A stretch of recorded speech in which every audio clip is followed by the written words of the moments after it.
Hello दोस्तों, मैं संजय कुमार गुप्ता आप सभी का मेरे यूट्यूब चैनल जागृति अड्डा पे स्वागत है। आज के पहले वाले वीडियो में हम आप लोगों को यह बताया था कि जो मौलिक अधिकार का चौथा मौलिक अधिकार है, धर्म की स्वतंत्रता का अधिकार, उसमें किन किन बातों का उल्लेख किया गया है और कितने आर्टिकल से लेकर के कितने आर्टिकल के बीच में रखा गया है।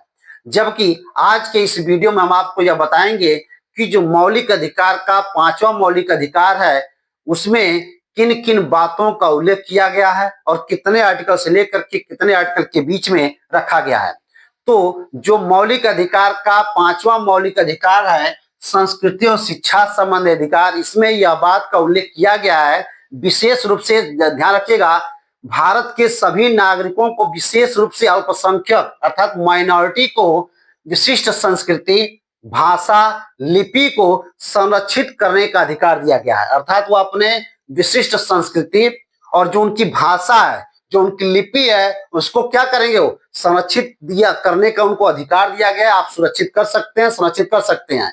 जबकि साथ में यह भी बात कहा गया है कि वो अपने शिक्षा संस्थानों, ध्यान रखिएगा, शिक्षा संस्थानों में जाति, धर्म, नस्ल, भाषा के आधार पर क्या करेंगे, भेदभाव नहीं करेंगे। ध्यान रखिएगा यहाँ पे, अर्थात अल्पसंख्यक वर्ग को यह भी अधिकार दिया गया है कि वो अपने शिक्षा संस्थानों में जाति, धर्म, नस्ल, भाषा के आधार पर कोई भेदभाव नहीं करेंगे। और यह बात यह भी कही गई है कि वो अपने मन पसंद के शैक्षणिक संस्थान और उसे चलाने का भी अधिकार दिया गया है। अर्थात वो अपने मन पसंद का शैक्षणिक संस्थान खोल सकते हैं और उसे चला सकते हैं। इसका अधिकार दिया गया कहां पे, संस्कृति और शिक्षा संबंधी अधिकार में किसको, अल्पसंख्यकों को, माइनॉरिटी को। ठीक, अब हम आते हैं, ध्यान रखिएगा, अल्पसंख्यक क्या होता है। तो अल्पसंख्यक का थोड़ा सा और समझ लें कि अल्पसंख्यक का मतलब क्या होता है, माइनॉरिटी का मतलब क्या होता है।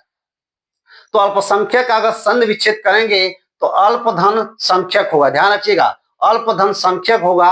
अल्प का मतलब होता है कम, संख्यक का मतलब होता है संख्या, अर्थात जिसकी संख्या कम हो। जिसकी संख्या कम हो का मतलब क्या है, जाति, धर्म, भाषा के आधार पर।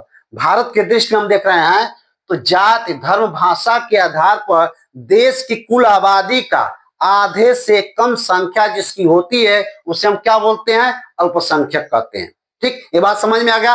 अब हम आते हैं कि संस्कृति और शिक्षा संबंधी अधिकार का जो उल्लेख किया गया है, कितने आर्टिकल से लेकर के कितने आर्टिकल के बीच में किया गया है।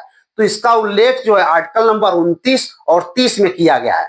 इसका उल्लेख आर्टिकल नंबर 29 और 30 में किया गया है। ठीक है, अब हम आर्टिकल नंबर 29 के बारे में जानेंगे कि आर्टिकल नंबर 29 में किन किन बातों का उल्लेख किया गया है। तो आर्टिकल नंबर 29 में दो बात बहुत महत्वपूर्ण है।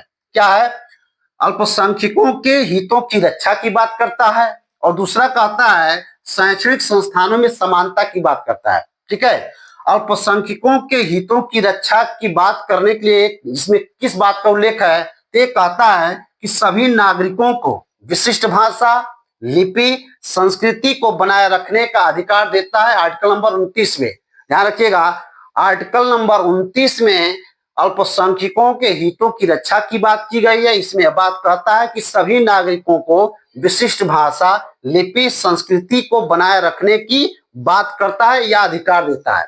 और इसी आर्टिकल में अर्थात आर्टिकल नंबर 29 में भी यह बात कहता है कि शैक्षणिक संस्थानों में समानता, अर्थात जो भी शैक्षणिक संस्थान है अल्पसंख्यक का, उसमें क्या होनी चाहिए, समानता होनी चाहिए। कैसी समानता होनी चाहिए, ठीक है, नागरिकों को राज्य द्वारा संचालित, ध्यान रखिएगा, नागरिकों को राज्य के द्वारा संचालित या सहायता प्राप्त शैक्षणिक संस्थानों में, ध्यान रखिएगा, अल्पसंख्यकों के लिए जो शैक्षणिक संस्थान की बात की गई है उसमें समानता की बात कही है। अर्थात कैसी समानता, यह नागरिकों को राज्य के द्वारा जो संचालित है या सहायता प्राप्त है शैक्षणिक संस्थानों में, उसमें धर्म, जाति, नस्ल, भाषा के आधार पर प्रवेश से वंचित करने से क्या करता है, रोकना है।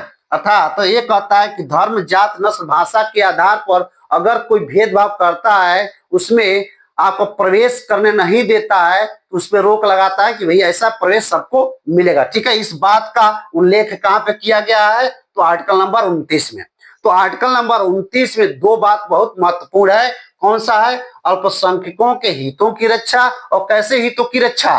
तो विशिष्ट भाषा, लिपि और संस्कृति की बात करता है। जबकि दूसरा बात यह करता है कि शैक्षणिक संस्थानों में समानता। और कैसी शैक्षणिक संस्थानों में समानता? तो जो राज्य के द्वारा संचालित या सहायता प्राप्त शैक्षणिक संस्थान है अल्पसंख्यकों के लिए, उसमें जो है धर्म, जात, नस्ल, भाषा के आधार पर कोई भेदभाव नहीं किया जाएगा। ठीक, तो यह आर्टिकल नंबर 29 में इस बात का उल्लेख किया गया है। अब हम आते हैं आर्टिकल नंबर 30 में किस बात का उल्लेख किया गया है। तो आर्टिकल नंबर 30 में अल्पसंख्यकों को अपनी पसंद, ध्यान रखिएगा, इसमें यह बात कहता है कि अल्पसंख्यकों को, माइनॉरिटी को अपनी पसंद का, अपने जो पसंद है, अपनी पसंद के शिक्षण संस्थानों की स्थापना कर सकता है। प्रशासन या प्रबंधन करने की भी स्वतंत्रता दी गई है। या सरकारी सहायता प्राप्त जो स्कूल या खोलने की बात की गई, शैक्षणिक संस्थान, अर्थात इसमें यह शर्त लागू है, ध्यान रखिएगा, इसमें सरकारी सहायता प्राप्त करने की जो बात कही गई है, यहाँ पे एक शर्त लागू कर दिया गया है कि राज्य के नियमों का पालन करना पड़ेगा आपको।